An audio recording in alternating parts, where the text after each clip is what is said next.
Welcome to Season. My name is Jason. I'll be walking you through my opinion of Orphan Black. Both seasons 1 and 2 completely spoiler free. No spoiling season 1 by talking about season 2 and all that jazz. At the end I'll give an overall A to F grade for the season, so it's not just based off 1 or 2 bad episodes. Alright, let's get started. Orphan Black follows Sarah Manning. Orphaned from a young age, a streetwise Sarah gets by hustling and living a life of petty crime, till the day she sees a woman on a train station platform. This woman looks identical to herself, as if she was her long lost twin. Before Sarah can say anything, the woman jumps in front of her train and kills herself. So this series is about clones! All the clones are played by Tatiana Maslany, and she's bloody fantastic. Seriously, she's pretty much in every scene of the show, often multiple times in the same scene, acting against herself. Because clones.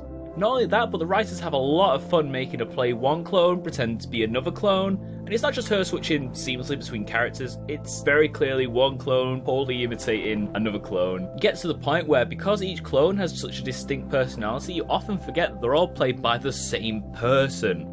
The effects used to make it look like they're all in the same room are so seamless and unnoticeable, they did a really good job of getting that down without any noticeable problems. The plot plays out like a conspiracy thriller, with mysterious organisations messing with genetics and coming after them, and it's got a really tense, unpredictable pace with really awesome execution. It has witty writing, extremely likeable characters, there's some great supporting characters like Michael Mando as the drug dealer ex who keeps turning up but is not wanted, Sarah's gay adopted brother, also Allison. We fucking love Allison. She's like the soccer mum clone, and she's just the funniest character. She's the best character. She's probably my favourite character out of the whole series. If you've ever seen Fringe, it's really like that, with a plot feels like the further down the rabbit hole you go, the crazier everything gets.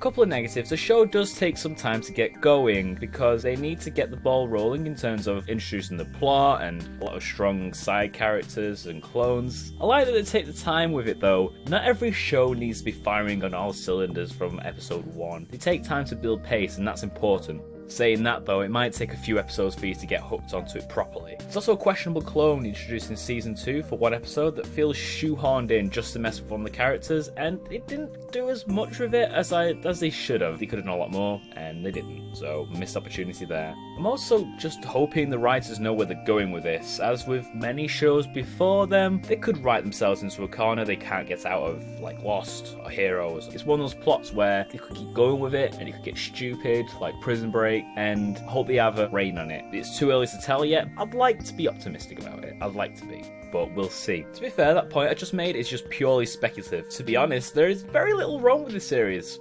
At all. It's 10 episodes in each season, they're really well paced, and all these points apply to both seasons, by the way. It's a super underrated show by BBC America that's just started its 3rd season, and it's all gone up on Netflix if you're outside of the US. Season 1 gets an A-, and Season 2 gets a B+. A couple of hiccups and more of the same gimmicky stuff from Season 2 is why it doesn't get as big a score. That's not necessarily a bad thing. And that's it. Subscribe to this channel to keep up to date with my latest reviews. I'll be reviewing The Flash and Arrow Season 3 and Season 3 of Orphan Black when they're done with. But for next week, I'll be reviewing Vikings Season 1 and 2. If you want to get your friend into Orphan Black, maybe sending them this video isn't the worst idea. Thank you ever so much for watching, and I will see you later.